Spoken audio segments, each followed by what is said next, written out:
گھر میں کہہ دیا پردہ کرو، پر گھر میں بچیاں پردہ تب کریں گی جب ان کی اماں پردہ کرے گی. گھر کے اندر عمل چلتا ہے، باہر تو چلو بات بھی چل جاتی ہے. تو والد کا جب تک کردار بچے نہیں دیکھتے جب تک، اتنی دیر تک ان کا تبدیل ہونا ممکن نہیں ہوتا.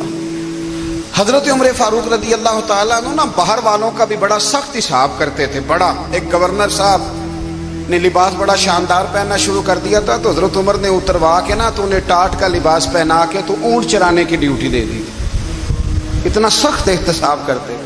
کسائی کی دکان پر بھی 1-2 گھنٹے کھڑے ہوتے تھے. جو آدمی مسلسل 2 دن گوشت خریدتا تھا نا، فرماتے تھے اس کا ٹیکس بڑھا دو، لوگوں کو دال نہیں مل رہی اور یہ روز گوشت کھاتا ہے.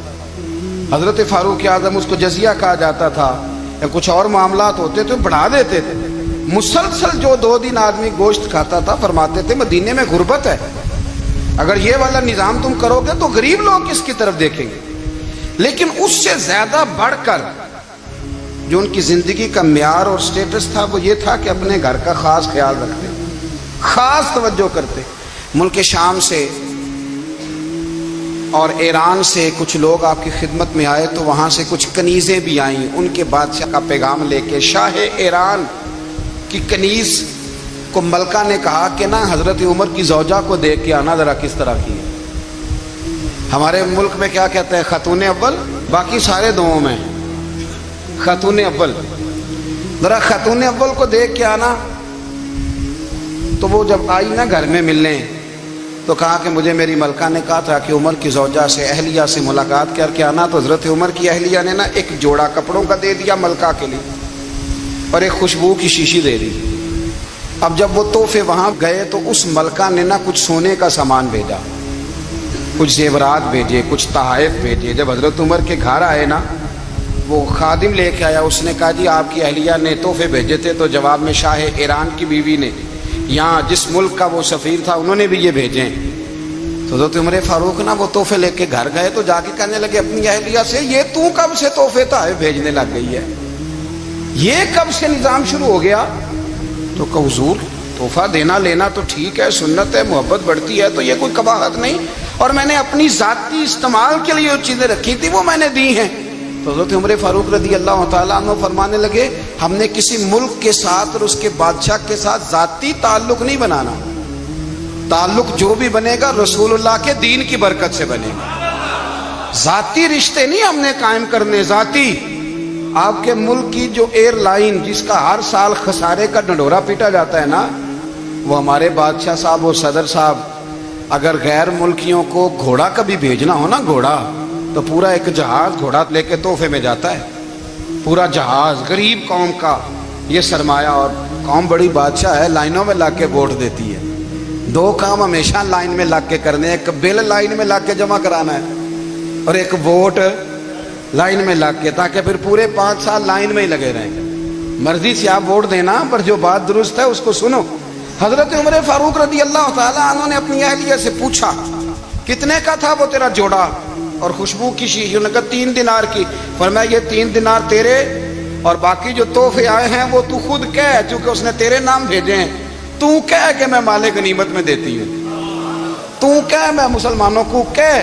تو زوجہ ہنس پڑی، کہنے لگی میں نام بھی کہوں تو مجھے کہنا تو پڑے گا ہی، کہنا تو میں نے ہے ہی، کیونکہ سامنے عمر فاروق ہیں، لہذا فرمایا کہہ دیتی ہوں میں نے دیا خزانے کو. حضرت عمر نے جمع کرا لیا. بھائی یہ کیا بات ہوئی؟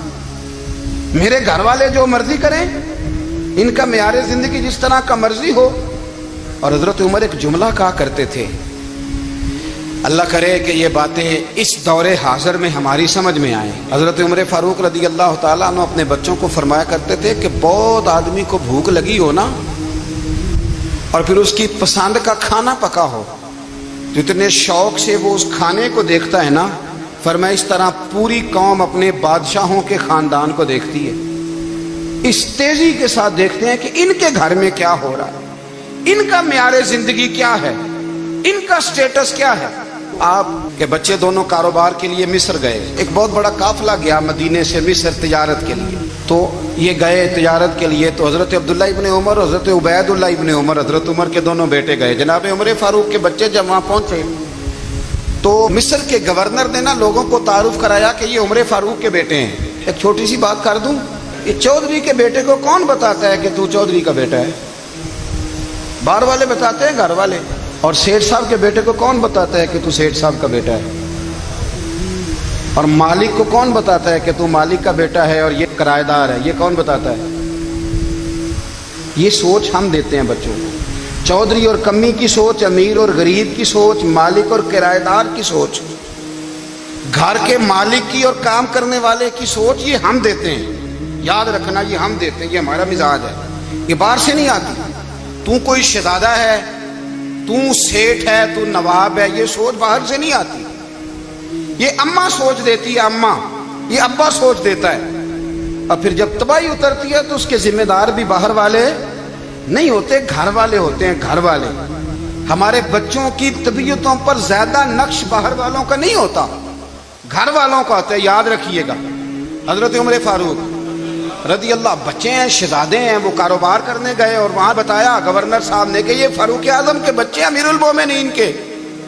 لوگوں نے ان سے زیادہ مال خریدا, تجارت میں زیادہ نفع ہوا. ظاہر ہے کہ وہ آپ کے جو اللہ خیر کرے حکمران ہیں, ان کے کاروبار کتنے ملکوں میں ہیں, کس بنیاد پر ہیں؟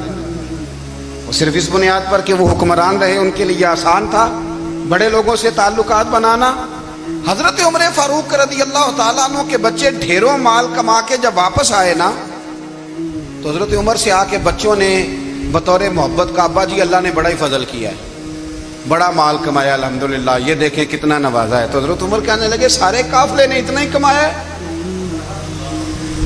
سارے قافلے نے اتنا ہی کمایا ہے؟ تو حضور نہیں, سارے قافلے نے اتنا نہیں کمایا, سب کو اتنا نہیں ملا.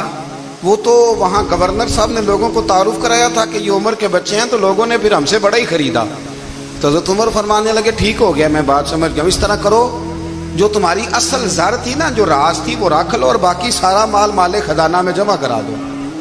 اس لیے کہ یہ تم نے تجارت نہیں کی, یہ تم نے اپنے باپ کا نام بیچا ہے, یہ تم نے امیر المومنین کے بیٹے ہونے کا فائدہ اٹھایا ہے. فرمایا یہ تمہارا نہیں حق, یہ مسلمانوں کا ہے. اس لیے کہ یہ مال تم نے محنت سے نہیں کمایا, یہ باپ کی کرسی کا فائدہ اٹھایا ہے. اور فرمایا اگر تم نے مال جمع نہ کرایا تو میں مال بھی لے لوں گا زبردستی اور کوڑے بھی ماروں گا, ڈبل سزا دوں گا. مرضی سے جمع کراؤ گے تو کوڑوں سے بچ جاؤ گے. بڑے بیٹے نے تو جمع کرا دیا, تو چھوٹا تھوڑا پریشان ہوا. تو حضرت عبداللہ ابن عمر چھوٹے بھائی کا ماتھا چوم کے کہنے لگے بیٹے چپ کر کے جمع کرا, یہاں بھی فخر کر کے ہم عمر کے بیٹے ہیں, اور قیامت میں بھی فخر کریں گے کہ ہم فاروق اعظم کے بیٹے ہیں. حضرت عمر فاروق نے ذاتی زندگی پر جو توجہ دی, گھر والوں کے معیار پر جو توجہ دی حضرت عمر فاروق رضی اللہ تعالیٰ عنہ نے, وہ بھی بڑی دیدنی ہے. حضرت ابو موسیٰ اشعری کو نا آپ نے وزیر خزانہ بنایا تھا. تو حضرت ابو موسیٰ اشعری کہتے ہیں کہ حضرت عمر کو شیخ خزانے میں رہنے تو دیتے نہیں تھے. ایک دن نا میں صفائی کر رہا تھا اس کمرے کی جس میں خزانہ رہتا تھا.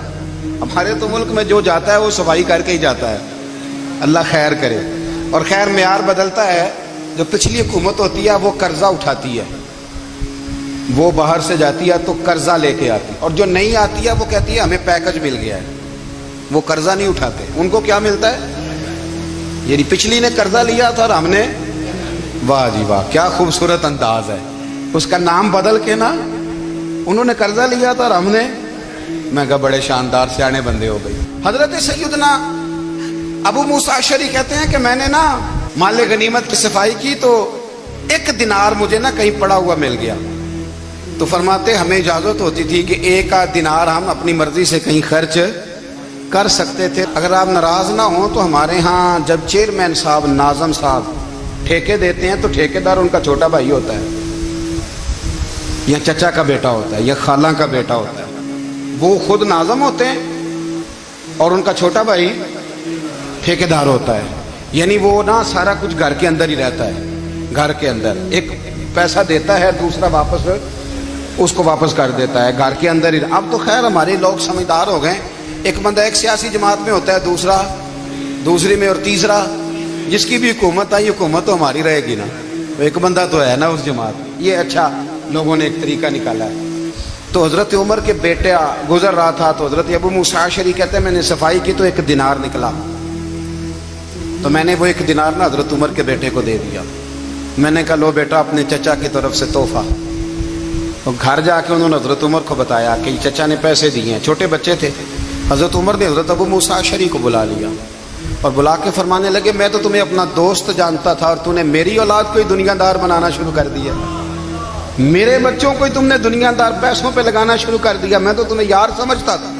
فرمایا تمہیں چاہیے تھا میرے بیٹے کو نصیحت کرتے کہ بیٹا پیسوں سے رب راضی نہیں ہوتا, اس کی رضا والے کام کیے جائیں تو رب راضی ہوتا ہے. اور فرمایا تمہیں کوئی اور گھر نہیں ملا تھا تباہ کرنے کے لیے, میرا ہی گھر ملا تھا. اٹھاؤ اپنا دینار اور خبردار آج کے بعد میرے بچوں کے ساتھ یہ والی نیکی نہ کرنا. اور ہمارا کیا سٹیٹس ہے, دوستی ہے یہ اس سے جو تحفے زیادہ دے, جو بچوں کو خراب کرنے میں مدد زیادہ کرے اس کے ساتھ یہ رہنا. حضرت عمر نے گھر پہ اور سب سے بڑھ کر اپنی ذات پہ توجہ کی. حضرت ابو مالک رضی اللہ تعالیٰ عنہ کہتے ہیں میں عمر کے پیچھے پیچھے ایک باغ میں گیا, اکثر اس باغ میں جایا کرتے تھے. اور عمر جا کے نا تو درخت کے نیچے بیٹھ گئے اور فرمانے لگے او امیر المومنین اللہ سے ڈر جا, ورنہ جس رب نے حکومت دی ہے وہ عذاب بھی بڑا دے گا. ڈر جا رب سے. کبھی ساری زندگی حضرت عمر نے اپنا کوئی تعارف نہیں کرایا, کبھی نہیں. ایک بندے نے آپ کے سامنے تعریف کر دی آپ کی تو فرمانے لگے تو خود بھی ہلاک ہوا اور مجھے بھی ہلاک کر دیے, کیا ضرورت پڑی ہے میری تعریفیں کرنے کی. اتنی دیر میری تعریف میں لگائی, اللہ کا ذکر کرتا رب تجھے ثواب دیتا, حضور پہ درود پڑھتا تو رب تیرے اوپر رحمتیں نازل کرتا. کس چکر میں ہے؟ آج جتنا اچھی کوئی خوشامد کرے اتنی اچھی وزارت ملتی ہے, جتنی اچھی اس کو جو ہے وہ چاپلوسی کرنی آیا درجہ بھی اسے اتنا ہی اچھا ملتا ہے. حضرت عمر فاروق رضی اللہ تعالیٰ عنہ آپ کے بیٹے کہتے ہیں, صاحب فتوح الشام نے لکھا ہے, آپ کے صاحبزادے کہتے ہیں میں نکلا تو میرے ابا جی نا اپنی پشت پر مشکیزہ رکھ کے کنویں سے پانی بھر کے آ رہے. میں دوڑ کے آگے گیا, میں نے کہا ابا جی مجھے دے دے. فرمانے لگے بیٹا تیرا کیا خیال ہے, کوئی اور نہیں تھا مشکیزہ بھر کے لانے کے لیے, تیرا کیا خیال ہے؟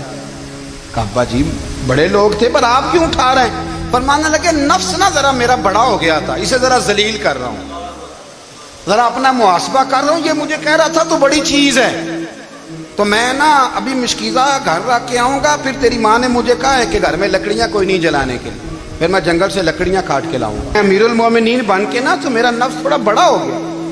اب یقین کریں ہمارا ہاضمہ خراب ہو جاتا ہے جب تک ہمارا تعارف صحیح نہ ہو, ہمارا تعارف ٹھیک نہ ہو. میں یہ ہوتا ہوں, میں وہ ہوتا ہوں, چھوڑ مٹی دیں تے مٹی رہنا ہی, مٹی دیں تے مٹی دیں تے مٹی رہنا ہی. ایویں کادی بلے بلے اج مٹی دے اتے بندیا تے کل مٹی دے تھلے, مٹی دیں تے مٹی رہنا ہی. کادی بلے, مجھے پوچھ لو, مجھے جان لو, میرا نام لے لو, میں بھی آیا ہوں, میں بھی ہوتا ہوں, میرا بھی یہ تذکرہ ہے. جس کو اپنا تعارف کرانا پڑ گیا اس سے بھی زیادہ کمزور کوئی ہے.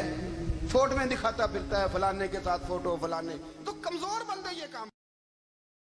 رب کر دے بڈھے ہو گئے اتے ملا پنڈت سارے, رب دا کھوج کھرا نہ لبا اتے نہ کیتے بئی نظارے.